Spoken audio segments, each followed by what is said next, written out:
pantalla. Sí, doctora, se le escucha y se ve la Muy pantalla. bien, gracias. Lastimosamente no puedo ver, digamos, algunas, los que van a ingresar recién.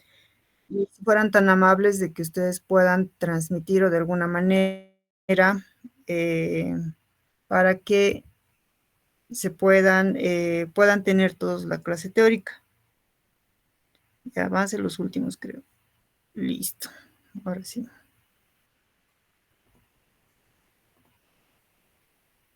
Para la siguiente clase teórica, como actualmente no estoy con auxiliares, no sé qué ha pasado, entonces solamente vamos a dar unos 15 minutos de tolerancia, ¿ya? Que siguen entrando. Eso es lo que quería evitar porque por eso también están los auxiliares, ¿no? ¿De qué habrá pasado? Ahora sí ya vamos a empezar, porque también más tarde tengo una reunión con el doctor Calani. Tenemos que trabajar sobre la acreditación. Bien, vamos a empezar entonces con la patogenia de las enfermedades bacterianas y virales.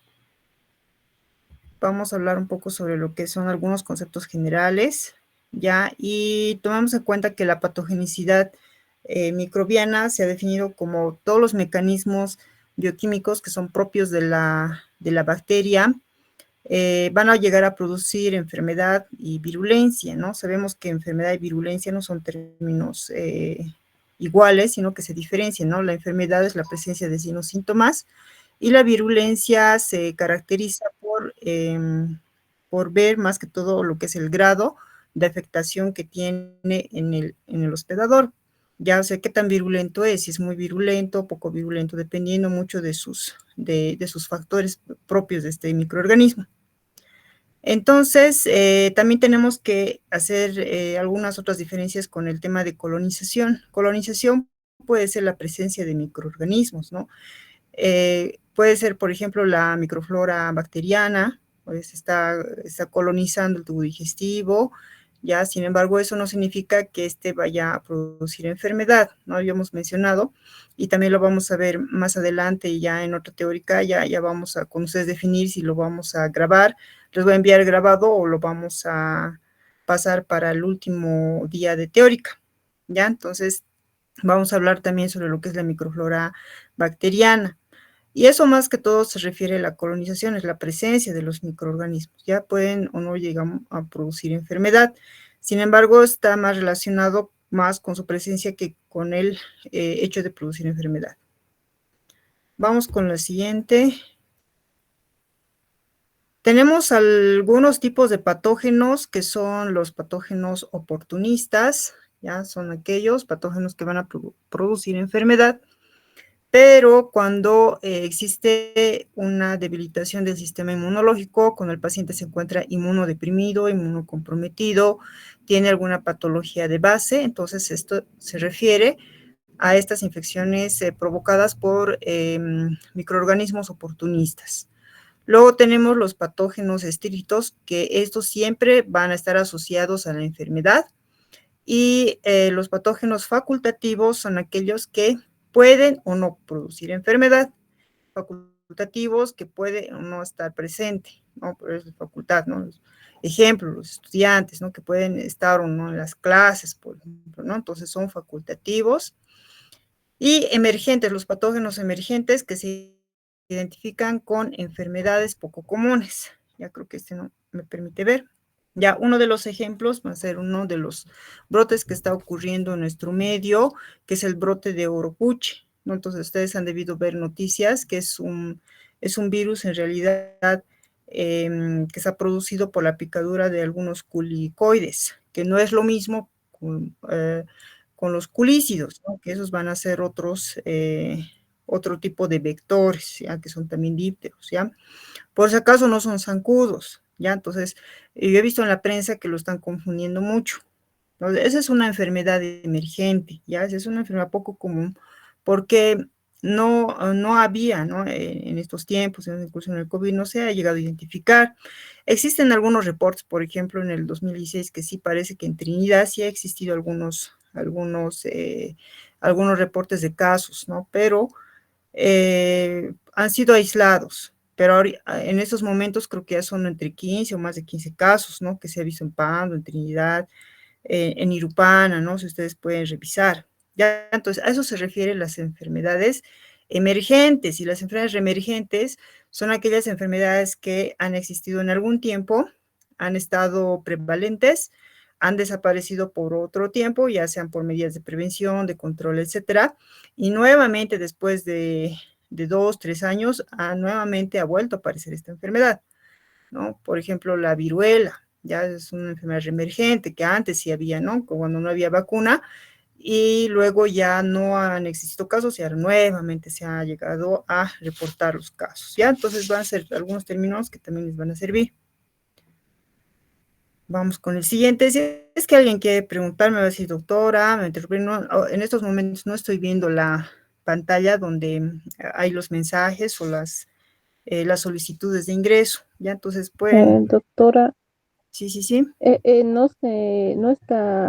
no se notan las diapositivas que está explicando, solamente está la primera plana.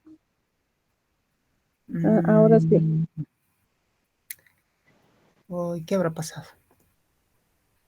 Ahí estamos, ahí los términos. ¿Por qué no sé? Ahora sí. Ahora. Ahora sí, doctora. Ya, muy bien.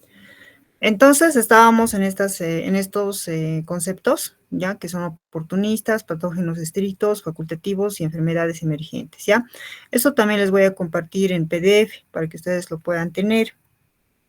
Un personaje muy, muy importante dentro de lo que es la historia de la microbiología es Robert Koch. Él ha identificado algunos microorganismos como ser el bacilo de la tuberculosis en 1882 y también el bacilo de cólera. Y algo muy importante que él ha logrado desarrollar son los postulados de Koch, ¿no? Donde él ha podido describir cómo ha sido el proceso de infección y enfermedad. Lógicamente se ha utilizado algunos animales de experimentación, ¿ya? Y son 3 postulados más importantes. El primer postulado donde indica, ¿no?, que el microorganismo patógeno sospechoso debe ser presente en todos los casos de enfermedad y debe estar ausente en animales sanos, ¿ya? Entonces él ha tomado un grupo control que son los ratones sanos y otros que son los ratones enfermos, ¿no? Y ha obtenido de cada uno una muestra. Ha utilizado materiales como semicroscopía, tinción, cajas Petri, medios de cultivo. Y entonces, ¿qué ha hecho él? Él ha obtenido una muestra y esa muestra ha sembrado en un medio de cultivo, ¿ya? Entonces, acá, por ejemplo, vemos los glóbulos rojos, el patógeno sospechoso, ¿ya? Entonces, él ha obtenido esa muestra y lo ha puesto en incubación en un medio de cultivo y ha podido observar la presencia de colonias de este patógeno sospechoso en relación a otra muestra del animal sano, y él avisó que no existe desarrollo de colonias, ¿ya? Entonces este permanece prácticamente limpio con solamente el medio de cultivo, ¿ya? Entonces es lo que nos dice el segundo postulado, que es el microorganismo sospechoso debe cultivarse en cultivo puro.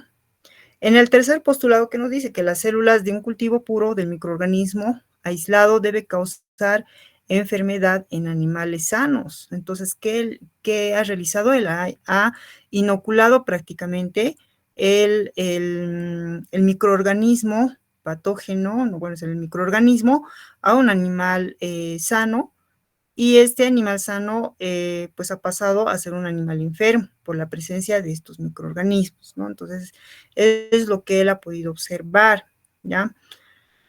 Y pues aquí en un término más sencillo, más práctico, más bonito y más didáctico, también nos puede mostrar algo sobre los postulados de Koch. Entonces aquí nos dice, ¿no? La bacteria patógena debe ser encontrada en animales enfermos, no en animales sanos, ¿no? Ese es el primer postulado. El segundo, la bacteria debe ser extraído y aislado del animal enfermo para después cultivarse en un cultivo puro.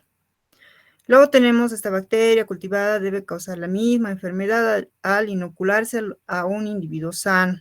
¿Ya? Entonces, y en el cuarto que nos dice que la bacteria debe aislarse del individuo inoculado de manera experimental. ¿Ya? Entonces se ha visto también que del animal que se ha inoculado también se ha extraído lo que es la muestra y se ha podido observar la presencia de la bacteria. ¿Ya? Entonces, en ese caso, ¿qué nos está mostrando? El proceso de infección-enfermedad, ¿no? Entonces, esos son postulados de Koch que ustedes tienen que saberlo, porque ya es como una base, ¿no? Para el resto de de los agentes patógenos que vamos a ver. Hay algunos conceptos, por ejemplo, patógeno, que proviene de un vocablo que son fados, enfermedad, y genein, que significa engendrar.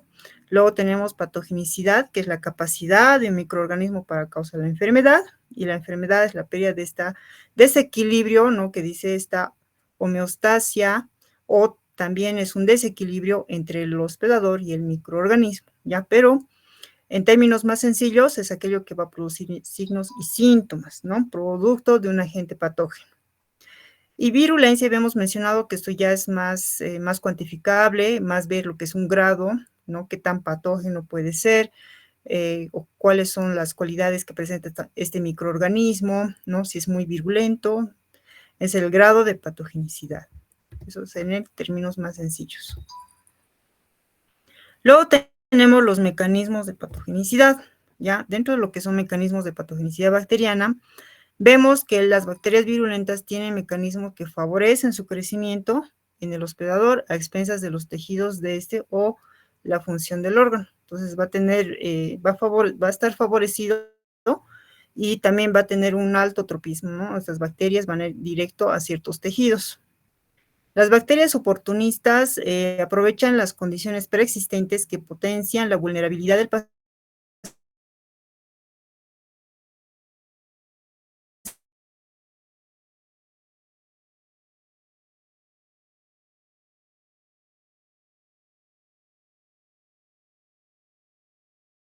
bacteriana y el tamaño del inóculo son factores fundamentales en la aparición de una enfermedad. Un inóculo relativamente pequeño, que puede ser menos de 200 microorganismos, ya en caso de Shigella, para una shigellosis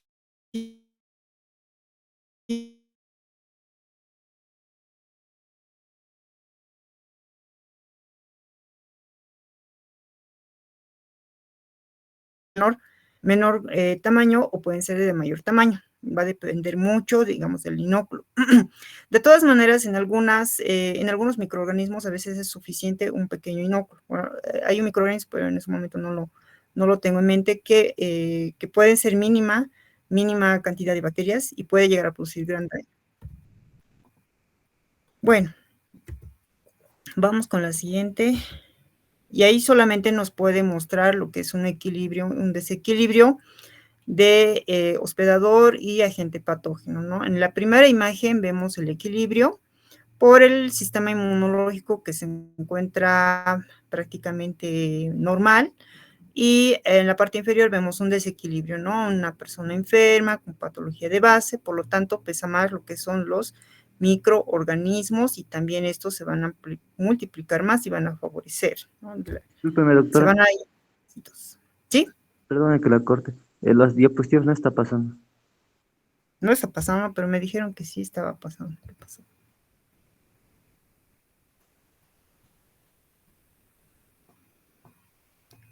Vamos a utilizar otra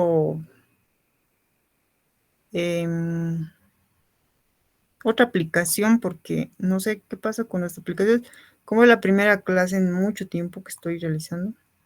No sé si ahora se ve. Sí, unas balanzas, doctora. Ahora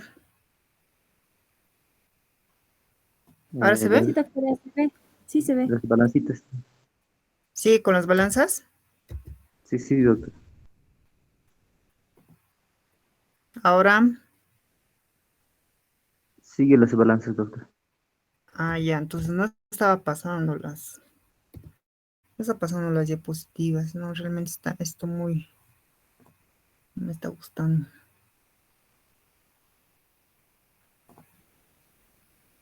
Mm.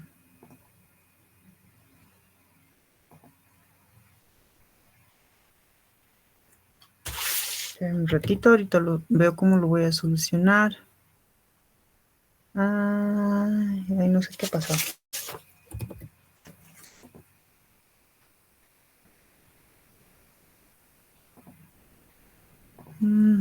Espérame un ratito. Una aplicación para ver. Esto sería fácil. Y vamos a quitar esto. Bueno. ¿Se ve mucho mejor?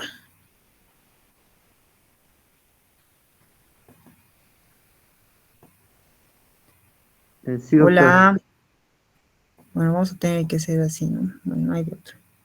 Bien, entonces en esta imagen, por ejemplo, vamos a ver una lista de varios microorganismos, ¿ya? Esos microorganismos constituyen parte de la flora en estas regiones, en estos órganos. Tenemos, por ejemplo, los microorganismos que colonizan con más frecuencia el tubo digestivo, del aparato respiratorio superior, del aparato genitourinario. Aquí tenemos de la piel, ya. Por si acaso esta imagen la he extraído del doctor Mayber Aparicio, pues que era mi docente, y bueno, entonces él nos hacía estas explicaciones en estos microorganismos, porque en realidad son varios, ¿no? Los que están con color rojo, por ejemplo, de estas bacterias del tubo digestivo, puede ser Pseudomonas, Staphylococcus, Streptococcus, que forman parte, colonizan el tubo digestivo, estas pueden llegar a producir patología, ya, es decir, sí o sí producen patología. Hay otros microorganismos que sí podrían, digamos, ¿no?, producir patología, pero si el sistema inmunológico disminuye, como ser el Acinetobacter, Fusobacterium, ¿no?, o Peptostreptococcus, ¿no? Esas son las que mejor dicho, son las que no van a producir patología. Ya me estoy equivocando, me van a disculpar. Las que están en color azul son las que no producen patología, y las que están en color rojo sí producen patología. Ya son las con mayor frecuencia. No les voy a mencionar todas, sino las más importantes. Aquí, por ejemplo, hongos como ser cándida, parásitos, blastocismo, eso no vamos a hablar de parásitos. Aquí, bueno, no sé qué pasa. Ya.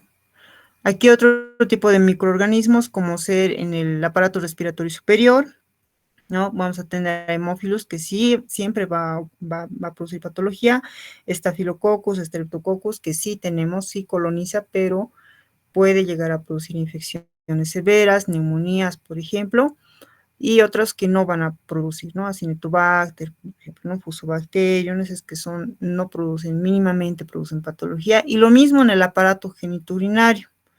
Ahí tenemos, por ejemplo, Clostridium, Corynebacterium, Enterobacterias, Mycoplasmas, Staphylococcus, Streptococcus, ya, y también Ureoplasma. Ustedes van a ver cuando tengan los PDFs también estas otras bacterias más, ¿no? Y los hongos bueno, Cándida, que siempre está presente, pero a veces puede bajar el sistema inmunológico y puede llegar a colonizar y producir algunas molestias y una sintomatología.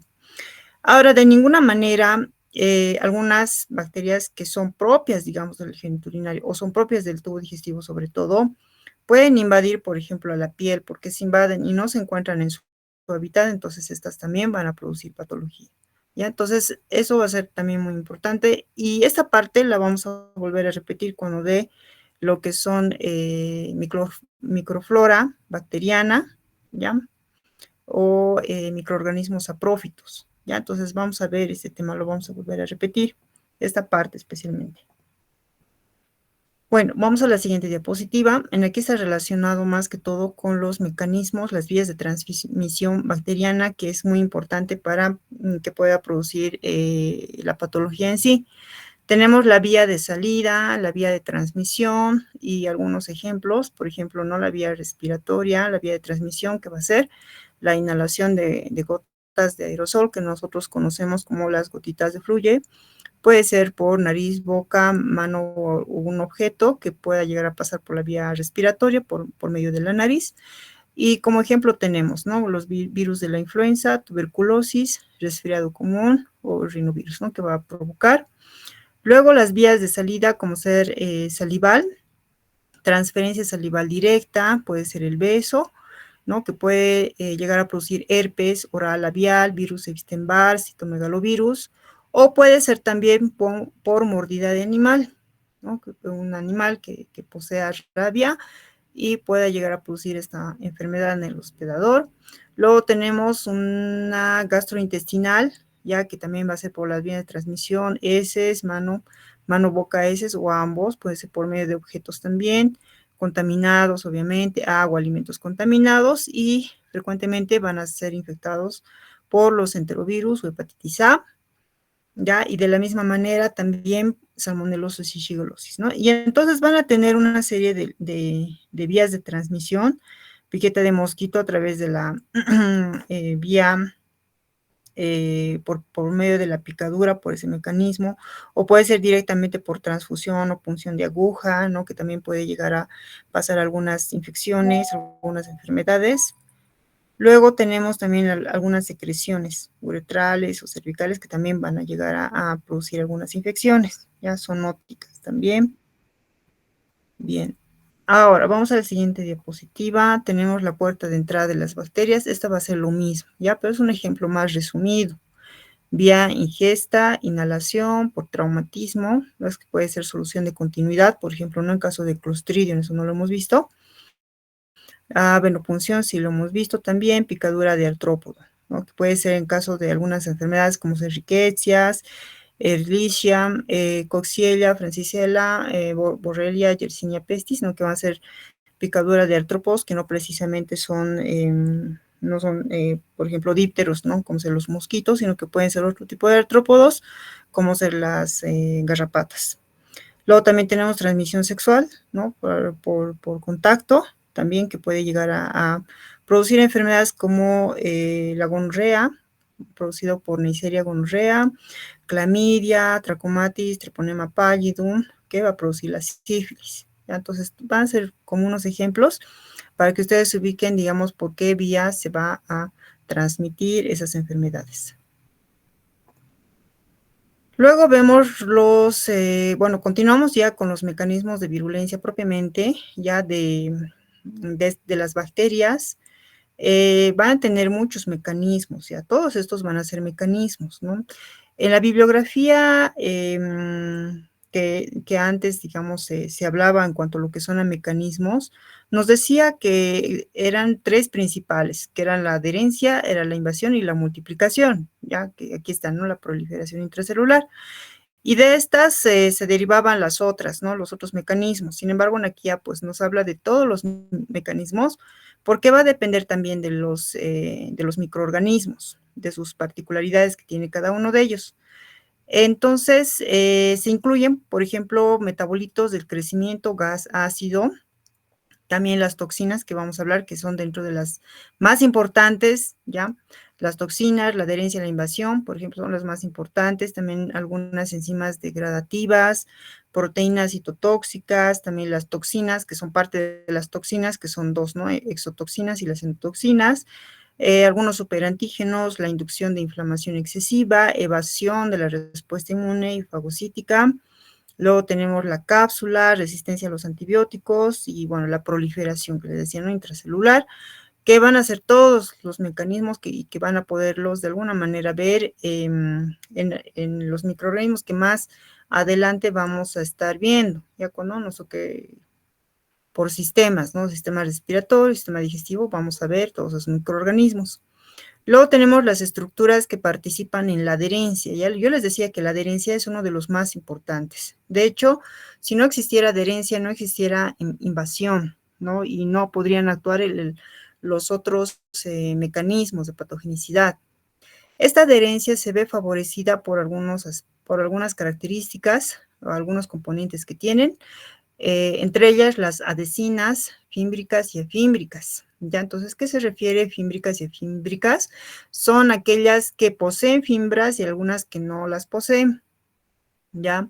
También existen algunos otros componentes como es la cápsula con ácido hialurónico, en el caso de Streptococcus pyogenes, los lipopolisacáridos con sacárido terminal clave, como ser Streptococcus entérico, o diré Salmonella entérica, Cerobartifi, y algunos facilitadores de adherencia son los que van a colaborar en la adherencia, que van a ser algunas enzimas como ser las IgA proteasas, los flagelos, ya que son también las proteínas que degradan la matriz extracelular, el mucus, sialidasas, proteasas, colagenasas y otras enzimas que van a favorecer lo que va a ser la adherencia, ¿ya? Todas estas van a contribuir para que los microorganismos puedan adherir fácilmente a las células, ¿no? Y de esa manera poder invadirlas. Esas van a ser las fímbricas, notabilidades de unas fimbrias, son como unos pelos que van a encontrarse en la pared de la membrana del microorganismo, y ya sean fímbricas o afímbricas, siempre van a existir receptores, y estos receptores también van a tener sus nombres, ¿no? Y ustedes si ven, ya es un poquito más molecular, y cuando ya es más molecular a veces es un poco confuso porque muchos de estos receptores tienen sus nombres, sus abreviaturas, y pues es complicado, ¿no? Sin embargo, en el Murray están descritos estos receptores, tienen también sus nombres. Lo que yo quiero que entiendan y que, bueno, puedan comprender lo que es la diferencia entre fímbricas y efímbricas, ¿no? Estas están más relacionadas con lo que son las fimbrias, ¿ya? Y estas están más relacionadas en sí con el microorganismo y con las estructuras proteicas que posee en su pared. Y de igual manera, estas también se van a poder unir a los receptores de membrana. Entonces aquí también vamos a ver. Vemos, por ejemplo, las adhesinas, que son las fímbricas, por ejemplo, y estas estaríamos hablando del uroepitelio, de un microorganismo que es Escherichia coli uropatógena, ¿ya? Entonces, este también a través de las adhesinas va a producir la patogenicidad. Y la adhesina, por ejemplo, que se caracteriza por la unión a residuos de carbohidratos, esta fimbria de tipo 1 que se une a estos residuos, como se la manosa, de una proteína abundante en el epitelio de la vejiga y puede asociarse a lo que es la cistitis. Luego tenemos otro que va a ser la fimbria tipo P y se une a residuos de galabinosa, que también va a ser otro azúcar y está presente también en el epitelio renal y puede estar asociado a pielonefritis, ¿no? Entonces van a ser sus fimbrias. Y esta va a ser su estructura, es una estructura polimérica de esta fimbria y va a unirse, ¿no? Lo que va a ser a la membrana externa, al periplasma, membrana citoplasmática, a los receptores específicos que van a presentar las células, ¿ya? Porque les había indicado que tienen receptores específicos. Luego tenemos otro tipo que van a ser las fimbrias de tipo 4, ¿ya? Son adhesinas fímbricas también, y están asociadas con movimientos no flagelares, o sea, es decir, los flagelos se caracterizan por presentar, digamos, una prolongación, como una especie de cola, que puede ser unipolar, ¿no? Pero en este caso no son flagelos en realidad, pero sí tienen unas prolongaciones, y van a ser como unos movimientos que en este caso lo llaman como el Tweet Shing, ya que son un movimiento de extensión y retracción. Es como un gusanito que se está extendiendo y retrayendo, extrayendo y retrayendo de forma reversible, ya la fimbria, mientras que la adhesina propiamente dicha puede permanecer unida a la célula blanco. Este tipo de fimbria se va a encontrar en Neisseria meningitidis y le va a dar lo que es ese movimiento, ¿no? Tipo gusanito. Y se va a encontrar en la superficie semisólida como la mucosa, ¿no? La mucosa de la matriz. Ay, no, esperen un ratito, que a veces se pierde.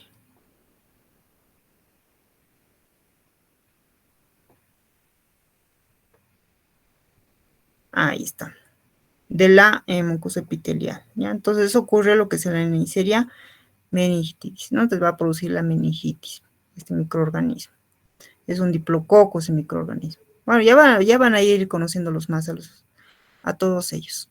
Luego tenemos las adhesinas afímbricas y estas van a ser proteínas, ¿ya? Mientras las otras eran lípidos, estas van a ser proteínas o glicoproteínas monoméricas que actúan como lectinas y también reconocen a los carbohidratos que son anclados en la membrana externa de las bacterias gram negativas a través de sus porinas o a la pared celular de las bacterias gram positivas. Se unen a receptores en la célula huésped o a moléculas de la matriz extracelular. ¿Ya? Entonces, ya les había indicado que ya sean fímbricas o afímbricas, siempre van a unirse a los receptores de membrana. ¿Ya? Tienen que ser identificados, reconocidos, para que estos puedan llegar a actuar. También vamos a tener algunas adhesinas, otras adhesinas, ¿no? Como ser en caso de Haemophilus influenza, no encapsulados, ya, y esos, les decía, tienen algunos, al igual que los receptores, tienen alguna nomenclatura que es con abreviaturas, ¿no? Es una adhesina HMW, por ejemplo, y va a producir lo que es la infección en el tracto respiratorio. Hay otra adhesina, la IA, que va a producir lo que es conjuntivitis. Y nos dice que las conjuntivitis o infecciones del tracto respiratorio ocasionadas por Haemophilus influenza no capsulados inician por la acción de una adhesina afímbrica específica. ¿Ya? Entonces, también va a ser otro ejemplo de adhesinas afímbricas. Y ahí tenemos las diferencias, ¿ya? Entonces, bueno, ya sabemos que estas van a llegar a actuar por medio de receptores. Algunos microorganismos, como es el Bordetella pertussis, tiene su adhesina, que es una hemaglutinina filamentosa, y un carbohidrato, que va a ser su carbohidrato específico, que es el glucolípido, sulfatado y también la heparina, y el tejido en el cual este va a llegar a afectar. Eso también lo van a tener en el PDF. Ya también nos habla algo sobre Escherichia coli, ¿no? Que son sus adhesinas, que son de dos tipos, les decía, ¿no? Que es el tipo 1, la de tipo P, y que van a unirse lo que es igual a un carbohidrato, ¿ya? Y van a afectar lo que va a ser el epitelio vesical y renal, ¿no? El renal, las fibras de tipo P. Eso también lo vamos a ver cuando estemos en el sistema urinario y también veamos también este tipo de microorganismos. Luego tenemos las pseudomonas aeruginosa, también tienen su adhesina, que es la fibra de tipo 4, y ahí también se van a unir a su carbohidrato, que va a ser el acialo gangliósido GM1 y GM2, y va a afectar al tejido respiratorio. La colonización bacteriana va a ser otro mecanismo de virulencia, de patogenicidad de estos microorganismos, y se basa sobre todo en la colonización, especialmente de dispositivos quirúrgicos, como son las válvulas artificiales, y estos se caracterizan por formar como una especie de biopelícula, que es como una capa, una membranita, ¿no? Sobre lo que es sobre lo que es parte del tejido y también sobre estos dispositivos.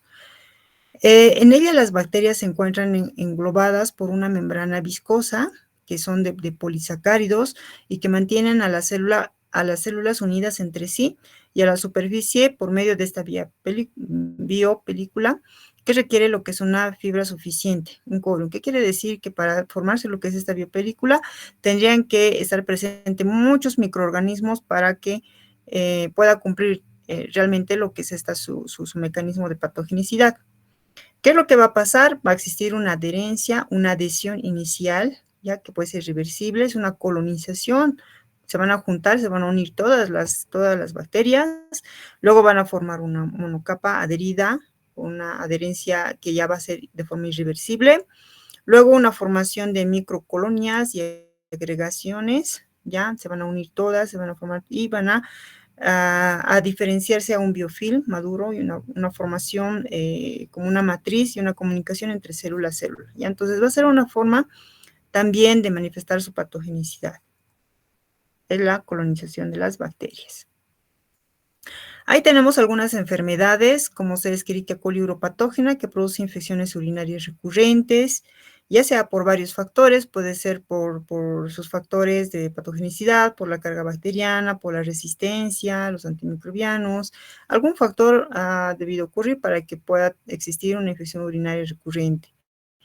Otra que es común, Haemophilus influenza, infección del oído medio. Ya no vamos a confundir Haemophilus influenza con el virus de la influenza, ya que son microorganismos distintos. Ya muchos lo confunden, unos bacterias y otros virus. Infección pulmonar, tenemos la fibrosis quística producida por Pseudomonas aeruginosa, infección de dientes y encías provocada por Streptococcus sp, Fusobacterium y por Porphyromonas sp. Infecciones asociadas a dispositivos implantados y endocarditis, Staphylococcus aureus, Staphylococcus coagulasa negativo, que también van a llegar a producir afectaciones. O sea, puede llegar a ocurrir, ¿no? En los, ¿cómo se llaman? En los implantes, como les había mencionado también los film. Otro de los mecanismos va a ser la invasión. Aunque las bacterias carecen de mecanismos que les permitan atravesar la piel, algunos o algunas especies bacterianas pueden atravesar las membranas mucosas y otras barreras tisulares para entrar en regiones normalmente estériles. Es decir, existen algunas zonas del cuerpo que van a ser completamente estériles, ¿no? Una de ellas va a ser precisamente la vejiga, lugares del uréter, son prácticamente zonas estériles, ¿ya? El corazón también. Y en tejidos más susceptibles, ¿no? Esas bacterias invasivas pueden destruir estas barreras y penetrar en las células que conforman dicha barrera. Los microorganismos pertenecientes a los géneros de Shigella, Salmonella y Yersinia son bacterias entéricas que pueden unirse a células M, que van a ser los micropliegues del colon, donde se van a encontrar, y a continuación inyectarles proteínas que estimulan a la célula para que pueda invaginarse y captar a las bacterias. Entonces secretan algunas enzimas, les decía, ¿no? Algunas que pueden llegar a influenciar en las células, en este caso entéricas, y puedan llegar a permitir la invasión. Eso también las van a ir viendo también a medida que se vayan viendo a los microorganismos y pues a los sistemas que va a llegar a afectar. Dentro también de las acciones patógenas de las bacterias, tenemos que hablar sobre lo que es el daño. El daño que puede ser directo, provocada por la bacteria, que va a ser por la liberación de sus toxinas, de las exoenzimas, invasión tanto de las células fagocíticas, también como las no fagocíticas, va a producir lo que son las bacterias. Puede existir también otro tipo de daño, un daño que es provocado por el mismo hospedador, por medio de la respuesta inflamatoria exagerada, ¿no? Y eso va a ser provocado por el sistema inmune. Algunos microorganismos, como ser el virus, pueden estimular excesivamente esta respuesta inflamatoria, como ser la liberación de las citoquinas, ¿no? Y de esta manera, estas van a provocar lo que es el proceso inflamatorio, y al producirse lo que es un proceso inflamatorio, también van a llegar a atacar no solamente a las bacterias, sino que también van a atacar a las células defensoras y parte del tejido. Entonces van a dañar prácticamente al tejido, ¿ya? Entonces estaríamos hablando inclusive de algunas, como ocurre en las enfermedades autoinmunes, ¿ya? Entonces se produce lo que es un autodaño prácticamente en el huésped. Las toxinas bacterianas, ¿qué son las toxinas? Esas toxinas son moléculas que alteran el metabolismo, la fisiología o la estructura de la célula de huésped. Pueden tener alguna localización, ya que son denominadas como endotoxinas, que son prácticamente estructurales, ya, y algunas que son secretables, es decir, que esas van a ser eliminadas por el microorganismo, son exportables y a esas las denominamos como exotoxinas, ¿ya? Entonces, las endotoxinas son aquellas que forman parte del microorganismo. Y por su misma presencia de esa toxina, sabemos que todo lo que es relacionado tóxico es dañino para las células del hospedero, ¿ya? Entonces, por la misma presencia del microorganismo que tiene esa endotoxina, puede llegar a afectar daño. Pero las que provocan más daño van a ser las que son secretadas por el microorganismo, ¿ya? Entonces estas van a ser exotoxinas y estas inclusive van a ser liberadas y pueden llegar a pasar, digamos, a ser invasivas y dirigirse al sistema circulatorio, digestivo, etc. Existen también algunas exoenzimas, que no es lo mismo. Las enzimas o estas exoenzimas son más que todo catalizadoras, ¿ya? Son, por ejemplo, la colagenasa o hialuronidasa. Estas pueden llegar a degradar la matriz celular, ¿ya? Pero no se consideran toxinas. No son, digamos, tan dañinas como tal. O sea, aquí el término dice no dañan, sí, de alguna manera sí dañan, pero no tanto como las toxinas. Esas pueden degenerar, pueden degradar, digamos, la membrana, pero no tanto como una toxina que sí, digamos, puede ser demasiado tóxico y dañar, ¿no? Prácticamente a las células, ¿ya? Ahí vemos las endotoxinas. Entonces dice que la endotoxina es la parte lipídica del lipopolisacárido de la pared de las bacterias gram negativas.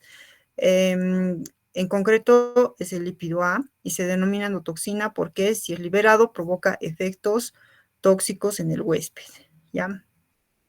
¿Y qué es lo que va a producir? Va a producir fiebre, va a producir leucopenia, leucocitosis, activación del complemento, mitogenicidad, que va a ser actividad de la policlonal del linfocito, síntesis de citocinas, por ejemplo, interferones, interleucinas, la síntesis de prostaglandinas, también hipotermia, necrosis de la médula ósea, hipotensión, coagulación diseminada, shock endotóxico. ¿Ya? Entonces van a ser las endotoxinas, son glicolípidos, son más que todo lípidos o glucolípidos, que son desprendidos de la pared celular, tienen efectos indirectos, respuestas inmunitarias perjudiciales, daños en los órganos y sepsis, pueden ser termoestables, ya pueden soportar varias temperaturas. Las exotoxinas van a ser más que todo proteínas secretadas por las bacterias y estas van a provocar efectos tóxicos directos, ya puedan producir lisis celular, alteración del metabolismo celular, van a ser termolábiles y van a tener una alta antigenicidad. Les decía, ¿no? Van a ser más tóxicos. Ahí vamos a ver también algo sobre lo que son las exotoxinas. Habíamos mencionado que esas van a ser proteínas, ¿ya? Entonces, esas van a provocar efectos tóxicos a distancia para algunas células del huésped y en las que se encuentran receptores apropiados. Muchas patógenas, tanto gram positivas como gram negativas, pueden producir una o varias exotoxinas distintas. Ya a veces estas exotoxinas son el principal factor de virulencia. El Corynebacterium en difterie únicamente sintetiza una toxina que va a ser la toxina diftérica, ¿ya? Y está infectada por un bacteriófago, ¿ya? Y estas cepas de esta especie no toxigénicas que colonizan la faringe, no producen difteria, porque es precisamente la toxina la responsable de los daños que se observan en esta enfermedad, ¿ya? Entonces, esa va a ser un ejemplo de lo que es una exotoxina. Y ahí vemos, ¿no? Las diferencias entre lo que son exotoxinas y endotoxinas. ¿Ya? La naturaleza química, lo que es exotoxina va a ser proteica y endotoxina lipídica. La toxicidad es más en la exotoxina y es media en la endotoxina. El mecanismo de acción es específico para cada tipo ya de exotoxina. En cambio, la endotoxina va a ser único, no necesita tener variedades, por ejemplo, ¿no? Y tener, digamos, más especificidad, digamos, en algunas células. La termoresistencia no va a presentar, digamos, en el caso de la exotoxina, pero la endotoxina sí va a presentar. Transformable en toxoide, en este caso sí, ¿ya? Y en la exotoxina y la endotoxina no. La inmunogenicidad también va a ser alta, ¿no? Por la simple presencia de ser liberado, por lo tanto va a existir más respuesta inmunitaria. En cambio, la endotoxina no, es escasa, existen sueros antitóxicos, sí, por la presencia de la inmunidad, y no en el caso de la endotoxina, ¿no? Están producidas por algunas gram positivas y gram negativas, y a la endotoxina van a estar todas las gram negativas, ¿no? Estas son distintas características para poderlas diferenciar. Ahí tenemos los principales mecanismos de acción de las exotoxinas bacterianas. Una que va a ser la formación de los poros, ¿ya? Entonces va a formar unos poros para que prácticamente la toxina pueda entrar a la célula y provocarle daño. Puede llegar a provocar el bloqueo de la síntesis de proteínas, actuando a nivel de los ribosomas. Entonces ya no va a haber síntesis de proteínas y la célula se va a degenerar. Luego tenemos una desregulación de un reciclaje, ¿no? Para que exista un buen intercambio electrolítico y de agua entre lo que va a ser la célula y el medio extracelular, tiene que existir un equilibrio y también una regulación de lo que va a ser el GTP para GMP, pero ¿qué es lo que pasa? Que esa toxina hace que este GMP no salga, entonces ahí se va a acumular gran cantidad de GMP y por lo tanto por osmolaridad van a salir lo que son los electrolitos. Generalmente, este caso suele ocurrir lo que va a ser en algunas enterobacterias, como ser Shigella-Shigellosis, y va a ocasionar lo que son las diarreas, ¿no? Las diarreas acuosas, y esto ocurre en las células entéricas. El metabolismo y virulencias también tienen relación, sobre todo para una bacteria que también la vamos a ver más adelante, que va a ser el Helicobacter pylori. Una reacción metabólica más o menos habitual puede constituir un factor de virulencia, ¿ya? Entonces, por ejemplo, este microorganismo va a producir lo que es la gastritis y úlceras duodenales. Es un microorganismo igual, ¿no? Que se va a encontrar inclusive en personas asintomáticas, ¿ya? Y puede ser capaz de metabolizar la urea, ¿no? Mediante una ureasa para producir amoníaco. Y este amoníaco es muy, muy importante para el diagnóstico, ¿ya? Y esta lo secreta porque es muy esencial para neutralizar la acidez de la mucosa gástrica que coloniza. Entonces, prácticamente altera lo que va a ser la acidez gástrica. Y esto va a ser un dato muy, muy interesante, ¿no?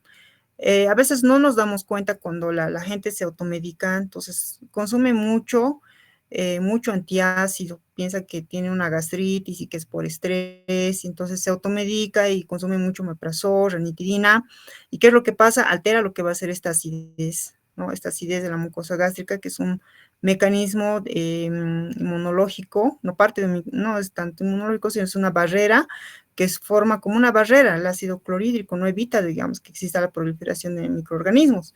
Entonces, de esa manera, al inhibir lo que va a ser esta acidez, entonces puede llegar a dar lugar a microorganismos como el Helicobacter pylori, ¿no? Y encima que este microorganismo sabe que es una barrera, entonces utiliza su metabolismo para producir ese amoníaco, ¿no? Y de esa manera neutralizar. Entonces, por tanto, podemos considerar que la ureasa como un factor de virulencia es un factor de virulencia de esta bacteria, ¿no? Entonces, el metabolismo está relacionado con la producción en este caso, de amoníaco del Helicobacter pylori, es un ejemplo, ¿ya? Para los estreptococos causantes de la caries, su metabolismo fermentativo, capaz de transformar los azúcares de la dieta en ácidos que destruyen lo que es el esmalte, es determinante de su virulencia, ¿ya? Entonces, otro ejemplo va a ser el caso de los estreptococos, que pueden llegar a causar la caries, ¿no? Y justamente por este metabolismo fermentativo que presentan. Entonces, a veces cuando indican, ¿no ve? Que el consumo exagerado de azúcares, de caramelos, puede llegar a producir caries, ¿no? Y por lo pronto, y también van a producir destrucción del esmalte, ¿ah? Bien, entonces, viendo algunos aspectos, ya nos podemos dar cuenta en lo que es el grado de patogenicidad. Les había indicado que no vamos a hacer mucho énfasis en lo que es la parte molecular, porque es muy confuso. Lo que en realidad quisiera, digamos, que aprendan va a ser los mecanismos, qué mecanismos tiene cada microorganismo, porque de todas maneras, cuando se vaya avanzando lo que son cada uno de estos microorganismos, que toditos los van a conocer, van a ir recordando y van a decir, este tenía toxina, ese tenía, alteraba lo que era el metabolismo, este era endotoxina, este era exotoxina, cuál era proteica, cuál era lipídica, ya solamente esos aspectos tienen que tomar en cuenta. No quiero que memoricen, así que sean muy memoriones, ¿ya? Bueno, otros factores de virulencia también puede ser el movimiento, ¿ya? Ustedes pueden ver aquí 3 tipos de microorganismos y sus formas también van a ser distintas. En la parte de arriba, por ejemplo, ven un microorganismo que parece desorte, ¿ya? Porque el flagelo lo tiene internamente, ya ese es un treponema pallidum que va a producir lo que es la sífilis. Sin embargo, este otro que tiene lo que es como una cola, ya, y este es un Helicobacter pylori, la mayoría de lo que son bueno, en realidad lo que son del género de Helicobacter, presentan un flagelo único polar, ¿ya? Entonces, aquí no necesitamos ver el microscopio. ¿Por qué? Porque estos microorganismos, por ejemplo, este se ve en campo oscuro y ese necesitamos alguna tinción fluorescente y ver en un microorganismo también de fluorescencia para que se pueda observar. No los vamos a poder aislar así nomás porque no son fáciles de aislar, pero ustedes tienen que conocer el microorganismo, ¿ya? Y este aquí que parece como que una cosita, ¿no? Doble, ¿no? Pero tiene algunos como pelitos. Eso me hace recordar a un emoticón, no sé por qué. Ya, y tiene unos como pelitos, es Neisseria, ¿no? Neisseria gonorrea, que también presentan, ¿no? Algunos flagelos, no son flagelos, son pilis. Ya, y es un diplococo, por eso están juntitos, ya es un diplococo.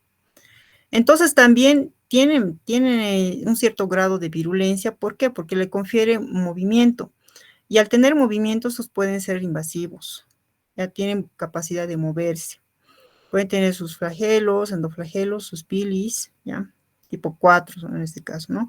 Y eso le permite deslizar, ¿no? Esas son sus colas y, bueno, en algunos casos, como son en estos flagelos, contienen alta cantidad de actina, ya que es una proteína. Bien, eso en cuanto a las bacterias. Luego también vamos a hablar un poco de virus, pero creo que ya les habían hablado algo sobre los virus en la anterior clase, pero aquí vamos a hacer un breve repaso. En las etapas de patogenia viral, tenemos que tomar en cuenta que estos vencen las defensas del huésped, origina una secuencia de acontecimientos, llevan lo que es a la enfermedad y conducen a una serie de etapas o periodos similares y generan enfermedad ya sea aguda o ya sea crónica, ¿no? Esos procesos, el virus realmente es un verdadero parásito intracelular, utiliza la maquinaria genética y pues puede llegar a causar la muerte, ya como ustedes saben. Dentro de las etapas, bueno, estas son algunas de las diapositivas, bueno, la mayoría he extraído de algunas que están muy didácticas del internet, ¿no? Está igual, incluso como patogenia viral la van a poder encontrar completa, solamente que ahí está más descrita, está más completa, tiene más explicación molecular también, ¿no? Si es que la puedan descargar, también estaría bien. Entonces, en las etapas de patogenia viral tenemos la entrada del virus al hospedero, existe lo que es una replicación primaria que va a ser a través de una puerta de entrada, existe la diseminación en el hospedero, existen varios mecanismos de diseminación. Ahora, algo muy importante que tienen tanto las bacterias como los virus, que va a ser el tropismo. Tienen tropismo específico, ¿no? No, pues no quiere decir, digamos, que si yo ingiero el virus del dengue, o sea, por ingesta, pues me va a dar dengue, ¿lo ven? No está ni siquiera por la vía apropiada para provocarme la enfermedad. Ya sabemos que el dengue se transmite por inoculación directa por picadura de mosquito, ¿no? Por mosquito Aedes aegypti, que habíamos mencionado que no es lo mismo que los culicoides, los culícidos no son lo mismo, ya los que sabemos de entomología nos damos cuenta pues de algunas cosas, ¿no? Algunos errores que a veces en la prensa, pues a veces sin querer indican, ¿ya? Pero ustedes ya saben que no es lo mismo, ¿ya? Eso es otro tipo de artrópodo, inclusive, a ver, lo muestran como si fuese pues el Aedes, ¿no? Con sus patas con sus características de tigre, ¿no? Con las patas, como en blanco y negro, ¿no? Pues si no es así, ¿ya? Bueno, les estaba hablando que va a producir lo que es un daño celular, ya que puede ser un daño celular y molecular, una respuesta inmune, bueno, aquí dice benéfica o deleteria. Puede ser benéfica en cierta manera, sí, porque hasta un cierto punto puede llegar a neutralizar al virus, pero puede ser dañina en el aspecto en que puede desencadenar mucha respuesta inmune, mucha eliminación de las citoquinas y pues va a producir daño en el mismo hospedador, ¿no? Por la eliminación no solamente del virus, sino que también de todas las células. Y acuérdense de que como los virus ingresan a la célula, modifican su material genético, por lo tanto cambia sus características, no son la misma célula, no es una célula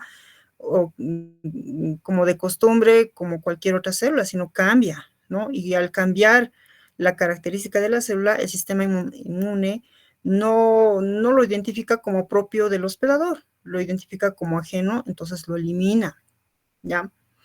Bueno, es lo que ocurre generalmente en los virus, ¿no? Luego tenemos el destino de la infección, que puede ser subclínica, que puede ser casi inaparente, ya con los resfríos comunes, por ejemplo, ¿no? Puede llegar a pasar, ¿no? Después de una semana, ya pues, o sea, puede haber una mejoría. Infección aguda, puede existir una infección persistente, una infección transformante, ya puede, ¿en qué aspecto puede ser transformante? Por ejemplo, el virus del papiloma humano, que puede llegar a alterar lo que van a hacer a las células, ¿no? Puede hacerlas más hipertróficas, displásicas, puede llegar a degenerar prácticamente y pues puede llegar al cáncer, ¿no? Es lo que, en realidad la causa del cáncer cervicuterino es precisamente el papiloma virus humano, porque tiene dentro de lo que es su patogenia esa característica de modificar, ¿ya? Pero ¿qué es lo que le hace eso en los virus? ¿Por qué los virus hacen eso?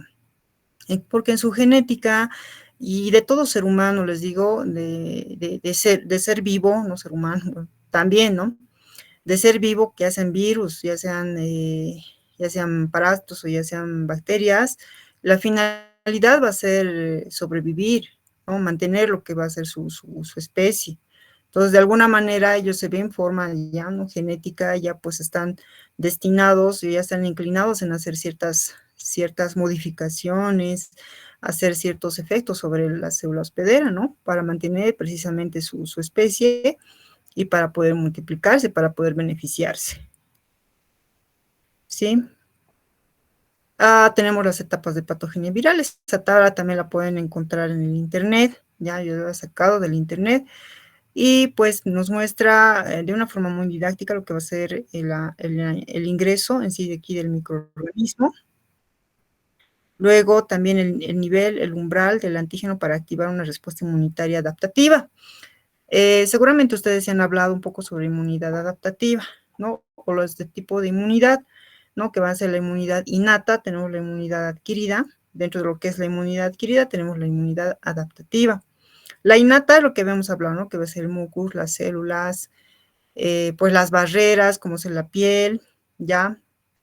Sin embargo, en la adaptativa tenemos una celular y una humoral, ¿no? La celular está mediada más que todo por linfocitos T, los que van a ser los T helper CD4, los CD8, y la inmunidad humoral que está representada por los linfocitos B.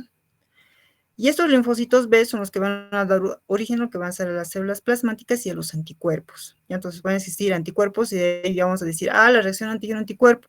Nosotros podemos detectar la presencia del virus o la presencia de algún microorganismo, algún agente patógeno por una reacción antígeno-anticuerpo.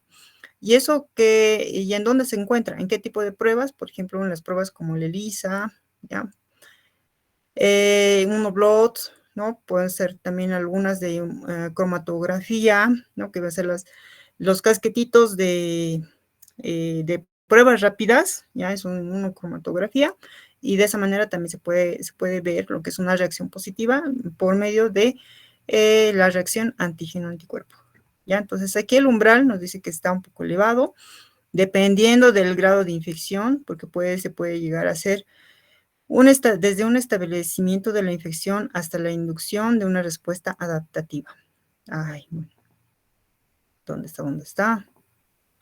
Y llega hasta lo que es un pico, antes la duración de la infección, ahí la respuesta inmunológica ya se encuentra activa, se van a generar, por ejemplo, algunos inmunoglobulinas, ¿no? Anticuerpos de memoria, ¿ya? Y luego nuevamente va a decaer una respuesta inmunitaria adaptativa y luego va a ir bajando hasta la eliminación del agente patógeno, ¿ya? Entonces va a existir lo que es una memoria inmunológica. ¿Listo? Porque todo este proceso se ha producido, ustedes en inmunología van a ver las células presentadoras de antígeno, les presentan a otras, las otras, como son los macrófagos, van a llegar a actuar, van a tratar de eliminar, sin embargo no van a poder porque muchos virus, por ejemplo, se introducen en los macrófagos, o sea, incluso las utilizan los macrófagos igual para su maquinaria de reproducción. ¿Listo? Bien, eso también lo van a entender mucho mejor en la parte de inmunología. No nos vamos a confundir mucho. ¿Qué es un periodo de incubación? Es un tiempo transcurrido entre el momento de la infección y la primera aparición de signos y síntomas, ¿ya? Y eso va a depender mucho de lo que es la virulencia, la carga viral y la resistencia del huésped. Puede ser corto, menos de 7 días, puede ser mediano, de 7 a 14 días, o puede ser largo, más de 15 días. Y ahora eso me va a decir, ¿pero por qué varía tanto? Eso depende del virus, ¿ya? Todos los virus van a tener sus propios tiempos de periodos de incubación. Va a depender mucho, ¿ya? Este es un claro ejemplo. Aquí tenemos el agente etiológico de algunas enfermedades virales y su periodo de incubación y la enfermedad que van a producir. No les voy a leer todo porque ustedes ya tienen, aquí van a tener también en el PDF. Y van a ver las diferencias. Miren aquí, por ejemplo, es de 10 a 14 días en caso del paramyxovirus. Aquí había sido meses, ¿no? En hepatitis B. Ya, eso, por ejemplo, no les voy a preguntar porque es muy memorístico. No les voy a preguntar cuánto tiempo de incubación tiene el Epstein-Barr, ¿no ve? con tal de que ustedes se den cuenta que algunos son de varios días y otros menos, ¿no? Estos, vamos a preguntar, claro, sí, pero cuando ustedes ya estén llevando estos agentes etiológicos, ¿no? No vamos a preguntar ahora porque todavía no están familiarizados, ¿no? Entonces estamos viendo las acciones patógenas, la patogenicidad que produce y también la virulencia, ¿ya? Mecanismo de transmisión, ya tenemos que el mecanismo de transmisión que la mayoría de los virus patógenos humanos tienen que acceder al huésped, penetrar sus tejidos o sistemas, vencer sus defensas y dañar para producir la enfermedad, el cual logran hacerlo a través de diversas vías de entrada. Les decía, no es lo mismo que yo me trague un mosquito o una Aedes aegypti con el virus y yo diga, ya tengo dengue porque me tragué un mosquito, ¿no? Y pienso que tiene dengue, ¿no? ¿Será esa la correcta? ¿Será el correcto mecanismo de transmisión? ¿Verdad que no? Espero que me estén escuchando, ¿no? Parece que estuviese hablando a la nada. Pero bueno, lo que les trato de decir es que tiene que ser la vía apropiada, ¿ya? No siempre decir que sea el ingreso, es que es la vía de ingreso, pero si no es una vía apropiada, no se va a producir la enfermedad, ¿ya? Entonces hay infecciones que se producen por contacto físico, contacto directo, ¿no? Aquí, por ejemplo, puede ser herpes, puede ser aquí tranquilamente un papiloma, pues un papiloma, las verrugas, ¿no? Que nosotros conocemos comúnmente, pueden encontrar las manos, aquí, por ejemplo, tranquilamente se puede contagiar. Sin contacto físico, aquí se está exagerando, ¿ya? Pero es más o menos como, digamos, hacen el experimento que han realizado por el virus de la pandemia, ¿no? El SARS-CoV-2, ¿no? que han visto cuánto tiempo se producen, cuánto tiempo están suspendidos en el aire cuando una persona habla, cuánto tiempo están suspendidos cuando una persona tose, cuando ríe, etcétera. Y ha sido muy bonito ese trabajo, porque el tiempo había sido, depende de qué es lo que hizo la persona. Ha tosido, ha hablado, ha respirado, ¿ya? Es por eso la importancia, ¿no? Que tiene el barbijo en prevenir las infecciones, ¿no? Sobre todo de este tipo. Luego tenemos de forma indirecta, ya no quiero que me confundan, ya es una forma directa, contacto físico, transmisión sexual también, ¿ya? O pues sin contacto físico, pero es de forma directa. Y otro mecanismo que va a ser indirecta, ¿ya? Por ejemplo, la transmisión de transplacentaria, ¿cuál sería? ¿Directa o sería indirecta? Parece que no están mis alumnos. ¿Qué ha pasado? Ah, están. Bueno, quieren hablar. Sería una directa, ¿ya? A través, puede ser, si es transplacentaria, puede ser directa. ¿No? Es una transmisión directa. Si quieren una vertical. Indirecta va a ser por vehículos, fomites, ¿ya? Vale el término fomites, o por vectores, ¿ya? Ese vector está mal, ya no debería de estar aquí. Pero son los que, digamos, van a traer la infección. La infección a través de las patas, del cuerpo, ¿ya? Esta, por ejemplo, es directa, ya está mal, va a corregir. Y esta va a ser por vehículo, que va a ser fomites, puede ser alimentos, ¿ya? De forma indirecta. Eso van a ser las diferencias, ¿no? Transmisión directa e indirecta. Las enfermedades virales transmitidas por el aire, ¿ya? Por el aire. ¿Cuáles van a ser? Miren el listado de enfermedades que pueden ser transmitidas por el aire, por el simple hecho de producirse la inhalación, generalmente de las gotitas, ¿no? Gotitas de fluye que van a ir hasta el árbol respiratorio. Varicela, herpes zóster, gripe, sarampión, parotiditis, rubiola, ¿ya? Y aquí están sus agentes etiológicos en sus géneros, ¿no? Veamos aquí otras que son por artrópodos, ¿ya? Veamos que son vectores, como ser mosquitos, roedores, ¿ya?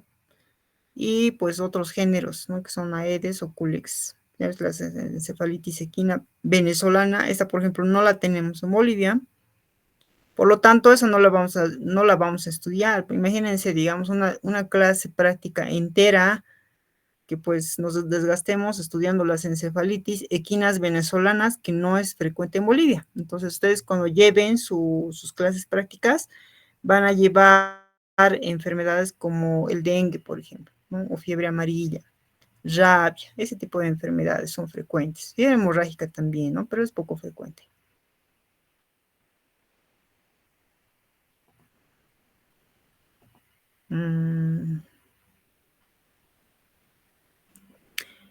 Más que vector, no, sí, está bien, no me hagan caso.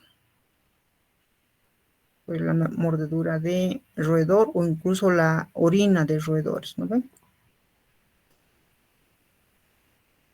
Por contacto directo, ya, esto ya lo hemos visto, nos falta ver esto.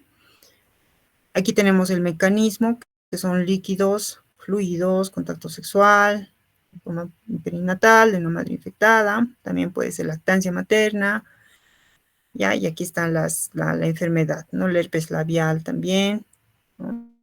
Contacto directo. Resfriado común también por contacto directo, sobre todo por las gotitas, ¿no? Gotitas de fluye. ¿Qué más? La respuesta inmunitaria humoral, que habíamos mencionado, que va a estar mediada por las inmunoglobulinas, ¿no? A través de las células plasmáticas. Veamos que pues eso es muy importante en la parte de diagnóstico, cuando se realizan, digamos, algunas pruebas indirectas, se puede llegar a ver reportes, tanto de IgM y IgG, ¿no?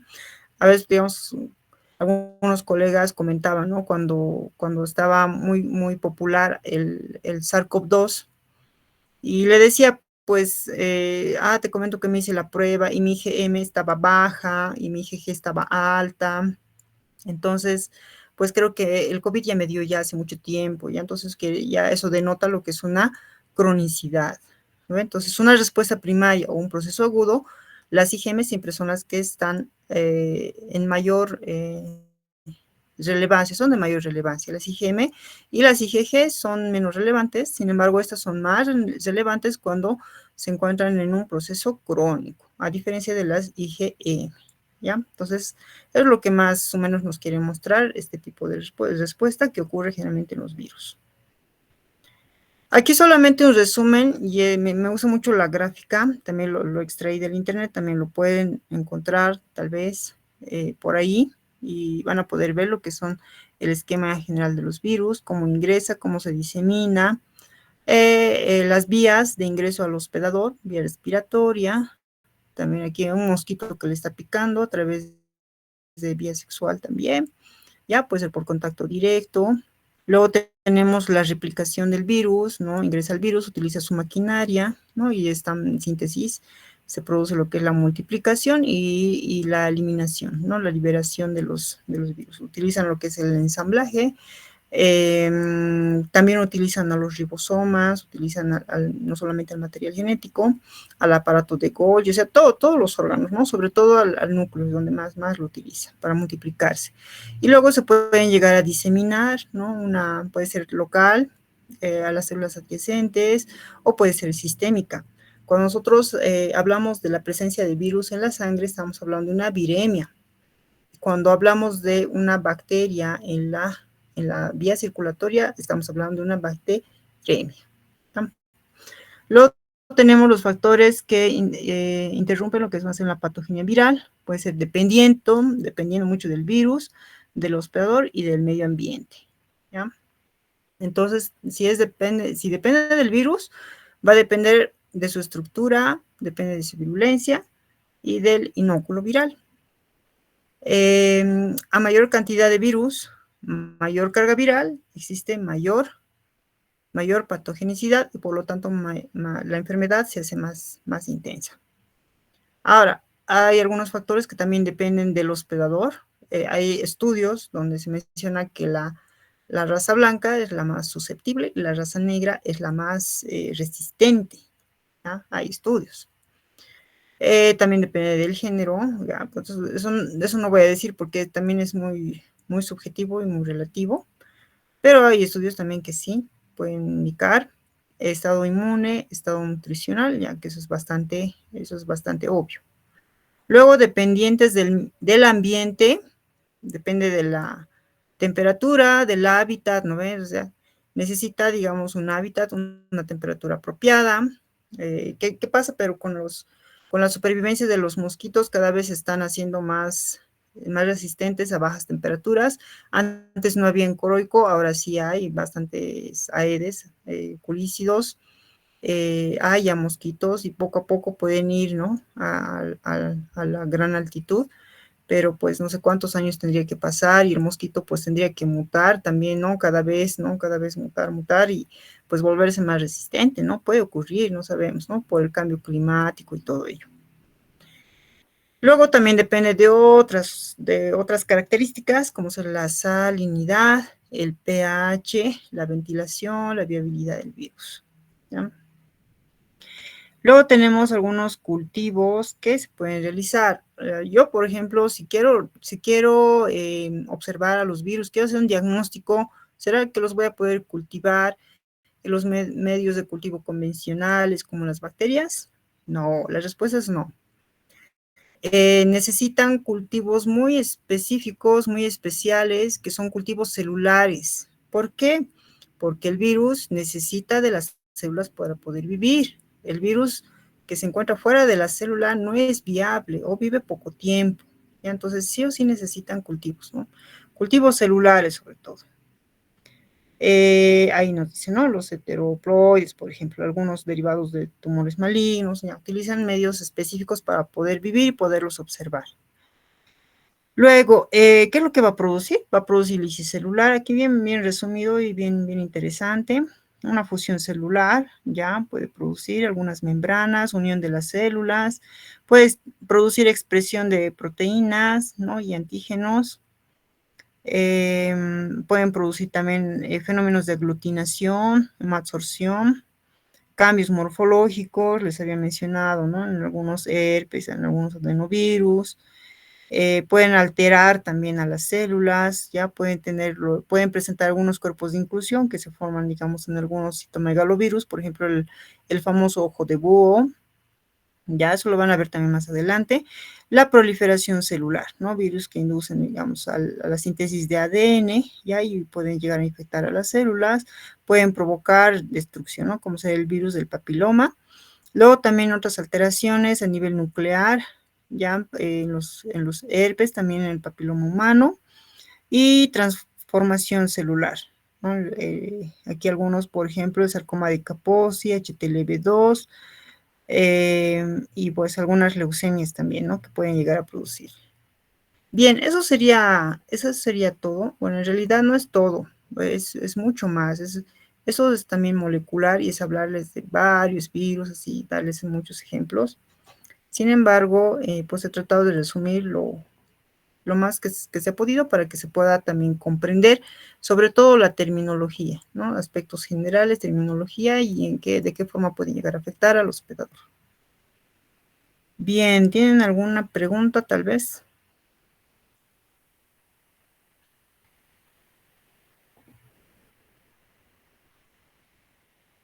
¿Alguien por ahí?